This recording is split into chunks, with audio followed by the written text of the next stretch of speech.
그러니까 일단 풍선 효과 자체는 전 나타난다고 봅니다. 서울의 신축 아파트 선에서 내 예산선에 맞춘 곳들을 쭉 보게 되면 아직은 금액이 회복을 못한 곳들이 생각보다 많습니다. 최근에 좀 덜 오른 곳들도 있죠. 지금 오히려 눌려 있는 곳들이 있다라고 하면 뭐 눌린 게 오히려 기회일 수도 있죠.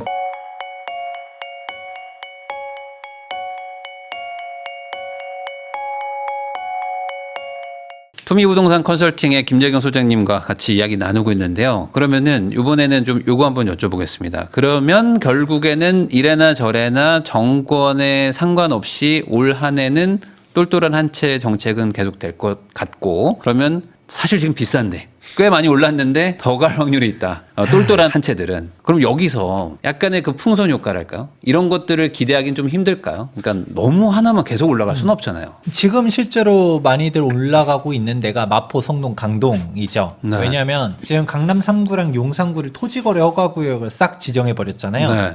강남 3구랑 용산구는 갭 투자가 안 돼 버립니다. 그러니까 강남 3구랑 용산구를 가려고 했었지만 실거주를 못해. 그럼 어디로 가야 될까라고 하니까 바로 그 다음 지역이 마포, 성동, 강동.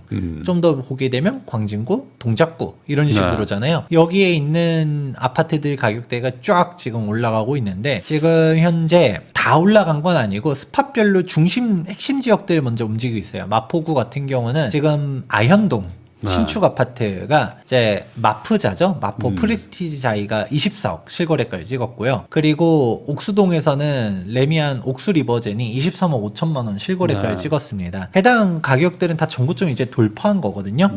그전에는 한 22억 정도 하던 가격대들이 이제 쭉 우리도 간다 라고 하면서 가는 건데, 근데 똑같은 마포구랑 성동구라 하더라도 아직 비슷한 연차지만 모든 회복을 덜 한 곳들이 있고요. 아직도 전고점보다도 마이너스인 곳들도 있고요. 네. 그런 식으로 순차적으로 갔다가 움직여지고는 있어요. 일단 먼저 여기가 뛰었어? 이제 그러면 이제 다음 지역들은 어디지? 하면서 움직이고 있다 보니까 여러분들 중에서도 아직 길목이 있는 곳들, 기회인 곳들을 잡아볼 수는 있을 거라고 보고 있고요. 그러니까 일단 풍선 효과 자체는 전 나타난다고 봅니다. 그래서 여러분들이 일단 서울에 신축 아파트를 원해라고 하게 되면 서울의 신축 아파트 선에서 내 예산선에 맞춘 곳들을 쭉 보게 되면 아직은 금액이 회복을 못한 곳들이 생각보다 많습니다. 최근에 좀 덜 오른 곳들도 있죠. 지금 강남 중심으로 해서 미친 듯이 올랐다 보니까 여기가 좀 저평가인 것 같은데 싶은 곳들 분명 있을 거거든요. 해당 지역들을 한번 눈여겨보면 좋을 것 같고요. 그런데 풍선 효과는 나타나긴 나타날 겁니다. 네. 근데 토지거래 허가구역으로 지정된 곳들은 그러면 끝났냐라고 하면 제가 앞에서도 얘기해 드렸잖아요. 이렇게 각종 규제 지역들로 갖다 묶여버린 곳들. 지금 강남 3구 용산구는 이제 조정 대상 지역이자 투기거래 지구이자 토지거래 허가구역까지 트리플 규제를 받고 있는데 오죽하면 이렇게 규제를 했을까를 생각해 보아도 좋을 것 같아요. 네. 그만 좀 사라. 제발 좀 사라. 너무 올라갈 것 같으니까 그런 거잖아요. 그럼 해당 지역들을 만약에 나는 토지거래 허가구역도 뚫을 수 있고 예산도 되고 그러면 돌고 돌아서 강남 사는 게 맞긴 하다.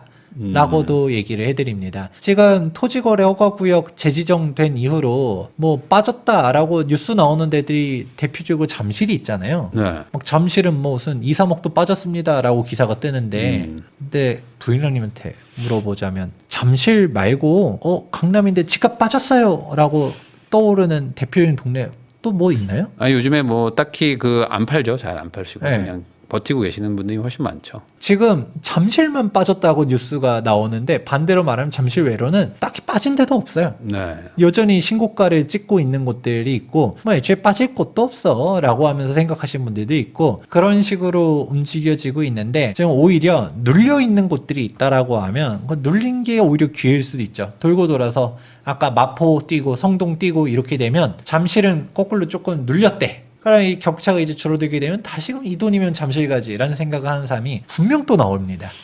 그래서 애초에 토지거래 허가구역이라는 게 단기적으로는 효과가 있어도 중장기적으로는 의미가 없다라는 거는 이미 증명이 돼 있거든요. 그런 상태 속에서 우리가 다시금 돌고 돌아서 토지거래 허가구역 이런 식으로 갔다가 지금 강남 쪽으로 돌아올 사람들이 분명 있고요. 왜냐하면 또 강남 보던 사람들이 갑자기 강남 규제가 심해졌어. 그러면 나 마포구 투자할까? 강동구 투자할까? 성동구 투자할까? 이런 경우는 거의 없습니다. 지금 최근에 마포, 성동 막 사러 들어간 사람들은 원래부터도 내 예선선에 맞춰서 마포구나 성동구를 보려던 사람들이 강남, 상공, 용산구를 토지거래 허가구역을 싹 지정했네? 풍선 효과가 나올 것 같아. 그러면 더 기다리기보다는 지금 사자 하면서 들어가는 거지. 특별하게 강남 보려고 하다가 강남 너무 많이 올랐으니까 성동구 가야지, 강동구 가야지 이런 사람은 거의 없거든요. 애초에 강남 보던 분들은 계속 강남만 보게 돼요. 그런 식이기 때문에 오히려 돌고 돌아서 움직여지는 데는 딱 정해져 있고, 오히려 지금 최근에 가장 핫한 곳이 의외로 기존의 토지거래 허가구역이었었던 곳들입니다. 네. 2025년도 2월 12일에 토지거래 허가구역을 해제하긴 했었지만 해제할 때 다 풀어준 게 사실 아니었거든요. 재건축, 재개발 지역들은 다 그대로 남겼어요. 압여, 목성 이렇게 부르는데. 맞아요. 네. 이제 압구정, 성수, 목동, 여의도 이렇게 네 군데, 그리고 잠실이라 한다 하더라도 잠실주공 5단지라든가 네. 장미라든가 아니면 또 우성, 그리고 아시아 선수촌 이런 것들은 그대로 여전히 토지거래 허가구역에 묶여 있습니다. 그런 곳들은 이번에 다시 토지거래 허가구역이 싹 재지정되니까 그냥 웃고 있죠. 이제 어서 오고, 이제 토호제 이제 처음이 아니지? 같이 함께 가는 거야 하면서, 실제로 지금 토호제가 싹 재지정되니까 오히려 목동은 또 신고가 찍습니다. 압구정도 그렇고요, 성수도 그렇고요. 그냥 땡큐 하면서 이제 같은 상황 속에서 이제 우리가 이 금액이면 어디 갈까를 생각하다 보니까 이런 재개발 재건축 지역들이 또 올라가는 상황들이 있죠. 그렇다 보니까 이거를 조금 압축해서 단편적으로는 볼 수는 없을 것 같아요. 이런 규제나 아니면 약간 조금 앞으로 똘똘한 한 채 이런 얘기들이 나온다 하더라도 풍선 효과가 있냐 없냐, 네. 이제 강북 쪽으로 넘어갈 거다. 하지만 자금 여력이 되고 토지거래 허가구역 뚫을 수 있다. 그러면 여전히 강남 가는 게 맞다. 그리고 의외로 지금 제일 웃고 있는 데는 기존의 토지거래 허가구역으로 묶여 있었던 곳이었다 라고 정리해 보겠습니다. 그러니까 이게 참 저도 너무 안타깝고 왜 이렇게 할까 답답한 부분 중에 하나가, 말씀하신 거랑 똑같은데, 그러니까 예를 들어 마포에 최근에 24억에 팔리잖아요. 그러면 그 판 분이 무주택으로 가겠다라고 생각하시고 파는 게 아니고, 이거 팔았으니까 그럼 난 이제 무주택자에 24억이 들고 있는 사람이 됐잖아요. 그러니까 이걸로 다시 토지에 가서 사시는 거예요. 그러니까 들어가려고 파는 거거든요. 그러니까 유주택자의 80%가 1주택자이시기 때문에 어차피 팔면 무주택이 되니까 그냥 가서 실거주 하시면 돼서 그냥 잠깐 느려지는 거지. 어차피 또 토지에 묶어놓은 3구로 가서 또 사시면 또 신고가 찍히는, 이게 계속 반복되니까 효과가 없다고들 하는데, 어쨌든 다시 또 재지정이 됐습니다. 그럼 여기서 이제 선의의 피해자라고 하는 그런 분들이 있잖아요. 후암동, 아니면 거여마천 이런 데들, 뭔가 올라가진 않았고 다만 그냥 그 구 안에 있기 때문에 같이 묶인 이런 곳들은 지금 어떻게 해야 될까요? 여기 가지고 계신 분들도 있거든요. 거여마천의 아파트는 타격이 있겠죠. 네. 근데 지금 정확하게 거여마천 뉴타운이다라고 하면 재개발? 거기는 또 상관없습니다. 많은 사람들이 조금 오해하는 것 중 하나가, 지금 강남 상구랑 용산구에 아파트가 토지거래 허가구역으로 묶여 있거든요. 네. 그러면 지금 거여마천 뉴타운에 단독주택이나 다가구, 다세대 이런 애들은 거래가 가능하단 거예요? 불가능하단 건가요? 가능한 거죠. 가능한 거죠. 그러니까 사람들이 일단은 거여마천까지는 잘 몰라서 그냥 모르는 것 같은데, 대표적으로 한남뉴타운 같은 경우는 지금 사람들이 막 몰리고 있거든요. 규제할 수도 있다고 뜨던데 기사가. 그 얘기는 조금 포인트가 다른데, 일단 기본적으로 막 몰려가지고 가격이 오르고 있어요. 네. 근데 이제 어떤 기사가 있냐면, 한남 3구역 같은 경우는 관리처분 인가까지 났잖아요. 그럼 관리처분 인가가 난 것은 입주권이니까, 입주권도 이거 주택 아니냐, 그러니까 규제해야 되는 것 같다라고 하는데, 아직 정식으로 발표는 안 했습니다. 그래요. 이거를 지금 용산구청에 문의해 보면, 지금 서울시랑 협의 중이라고 하고요. 서울시에 문의해보면 국토교통부랑 협의 중이라고 네. 하는데, 근데 지금 들리는 얘기로 따르면 규제하려고 지금 각을 보는 것 같다라고 하는데, 내비두기에는 좀 계속 또 거기도 과열될 수 있으니까. 근데 애초에 이게 목적이 좀 이상한 거죠. 애초에 토지거래 허가구역에 네. 아파트를 대상으로 한다면서요. 네. 그러니까 입주권이 주택, 우리가 세법상으로 따지면 주택이긴 하지 세법상 아파트라는 개념은 또 없어요. 그러면 걔는 건축물 대장상으로는 관리처분 인가 났다고 하더라도, 특히 한남상구역 아직 철거도 안 됐잖아요. 네. 기존에 단독주택 거래하고 다세대 빌려 거래하고 그러는데 허가가 필요하다라고 하는 것 자체가 저는 좀 과잉 행정이라고 보고 실제로 변호사님이랑도 물어보면 이거는 좀 진짜 막 규제를 하면 너무 좀 문제 소지가 커 보인다라고 근데 이렇게 할 수 하더라고요. 있죠. 관리 처분 받은 곳까지 포함한다로 그냥 해버릴 수 있죠. 아파트라고 인정하는 게 아니라 그냥 뭐 그런 그러면 식으로 할수 목적을 있죠. 명확하게 하든 되겠죠. 그러면 애초에 아파트와 입주권이라고 하든가. 뭐 그렇게 바꿀 수도 그런데 있으니까. 그렇게 안 하면서 그리고 아. 애초에 그렇게 하기도 좀 애매할 겁니다. 왜냐하면 그 용도를 정하도록 돼 있는데 네. 입주권은 용도가 아니거든요. 그냥 그 말 그대로 세법상 개념인 건 거죠. 네. 그런 건데 일단은 그냥 저는 공무원들 마인드도 하나도 안 바뀌었기 때문에 왠지 쟤는 규제를 해야 될 것 같아 라는 마인드로 쳐다보고 있는 거지 진짜 해당 규제가 적법한지 아닌지에 대해서는 그렇게 디테일한 고민이 없는 것 같다라는 사실 뭐 그런 걸 생각도 듭니다. 고민하기 전에 우선 다시 재지정을 확대해서 한 것 같기는 해요. 그럼 재개발은 어쨌든 지금 투자가 가능하니까 좀 논외로 한다면 지금 그 안에 있는 아파트들 특히 뭐 나홀로 아파트 이런 것들도 많이 있는데 이런 것들은 현실적으로 지금 거래가 뭐 쉽지 않다고 보십니까? 어떻게 보세요? 사실 지금 제일 안타까운 곳들이라고 해야 되나 타격을 받는 곳들이 강남 상구랑 용산구에 포함은 되어 있는데 네. 나홀로 아파트라든가 구축 아파트들이 지금 쪽을 못 쓰고 있어요. 네. 지금 얼죽신 하잖아요. 신축 아파트 중심으로 움직이고 있고 그냥 구축이라 하더라도 대놓고 이제 재건축으로 움직이는 곳들은 그래도 재건축 기대라도 되면서 이제 움직이기도 하고 그러는데 애매모호하게 뭐 연차도 애매하고 대지집은 사업성도 안 나오는 그런 구축. 그리고 나홀로 아파트들 이런 애들은 원래도 나홀로는 거래가 잘 안 됐었어요. 비교 대상도 쉽지 않고 근데 이 와중에 토지거래 허가구역으로 묶여버리니까 그냥 여기는 진짜 죽어 나가는 거죠. 그래서 제가 앞서서도 토지거래 허가구역 재지정됐을 때 잠실 말고 집값 몇 억씩 빠졌습니다 라고 말하는데 본 적 있나요? 라고 하면 딱히 떠오르는 데 없다는 얘기 하셨잖아요. 왜냐면 우리가 일반적으로 들어볼 만한 지역들은 안 빠집니다. 네. 근데 사실 우리가 관심 없는 데들 있죠.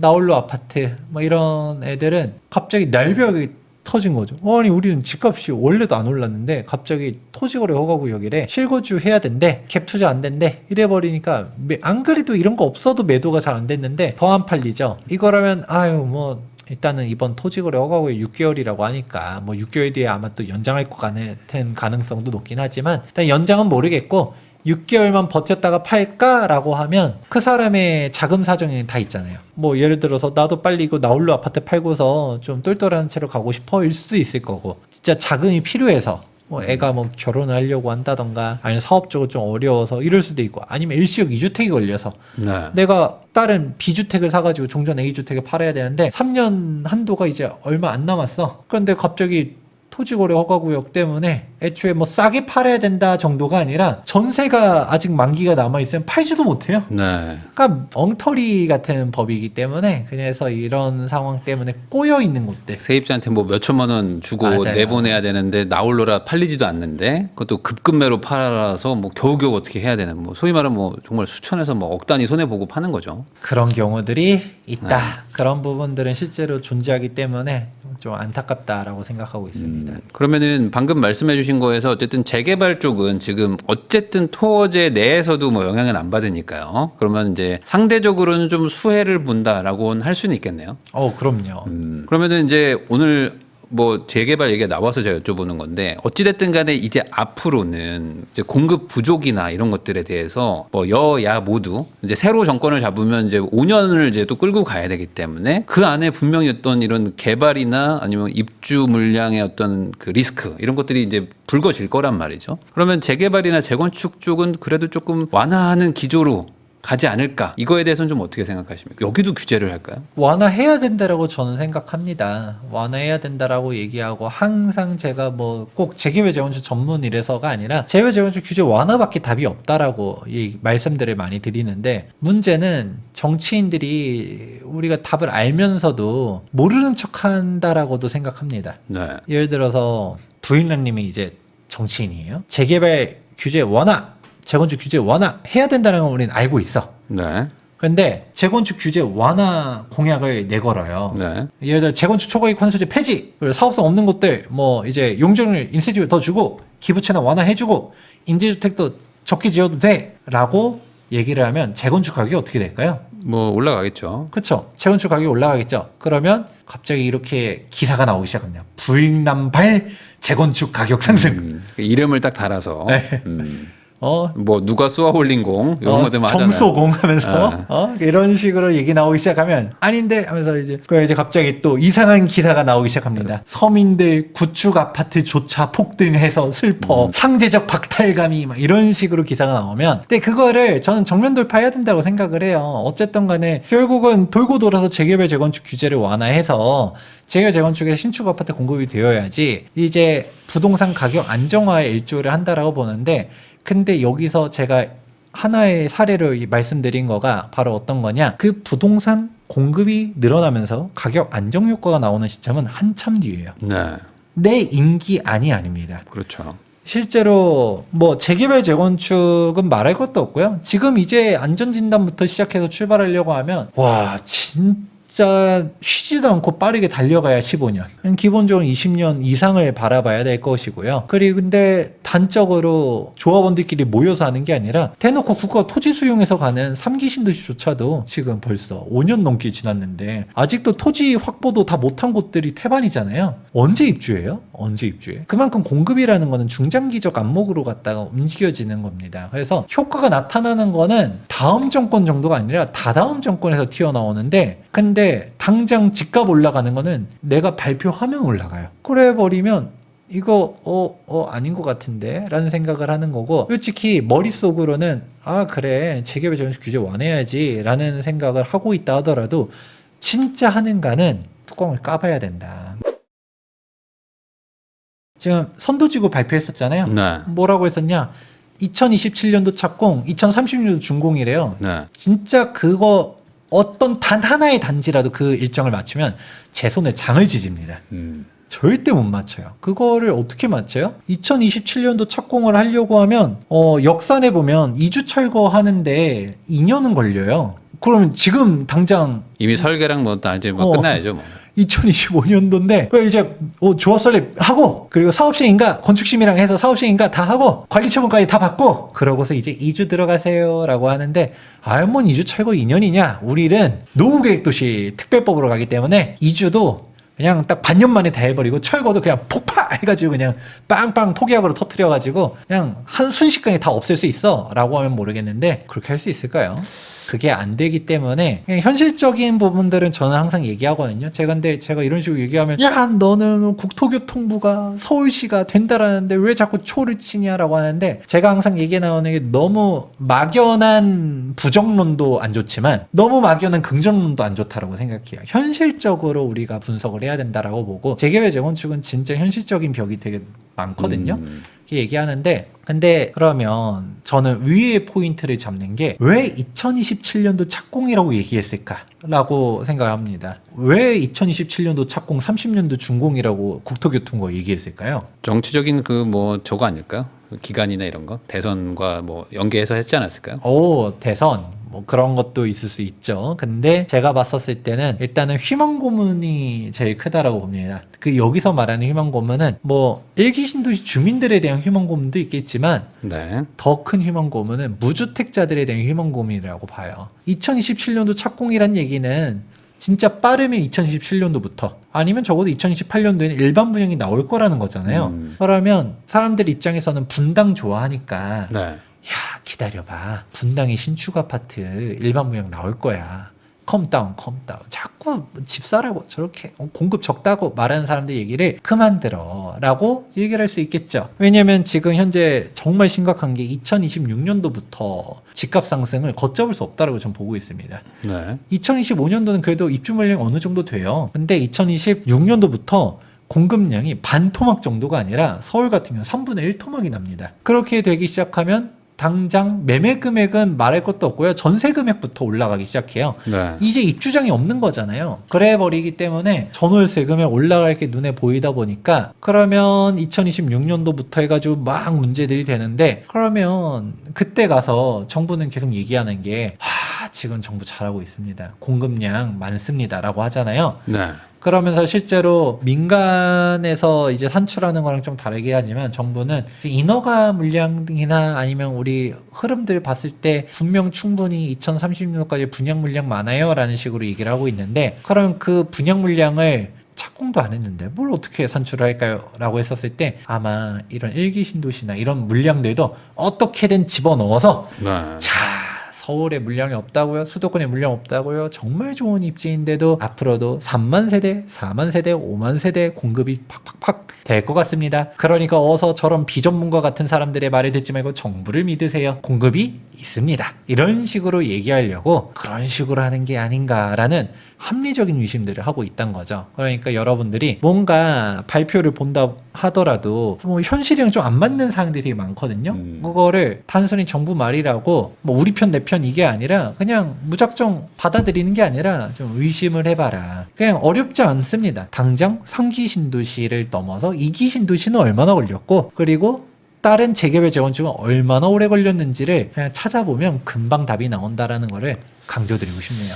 네, 정부가 말하는 공급은 대부분 이제 인허가를 해준 거, 그러니까 자기가 이제 허가해줬다를 이제 공급으로 취급을 하는데, 실제 우리가 생각하는 거는 준공해서 건물에 들어가서 사는 거를 공급이라고 생각하잖아요. 그거에 대한 괴리가 점점 더 벌어지고 있는데, 그거를 너무 좀 비슷하게 생각해서 허가해준 거, 뭐 계획을 발표한 게 공급되겠거니라고 생각하지는 말라는 얘기를 해주신 것 같아요.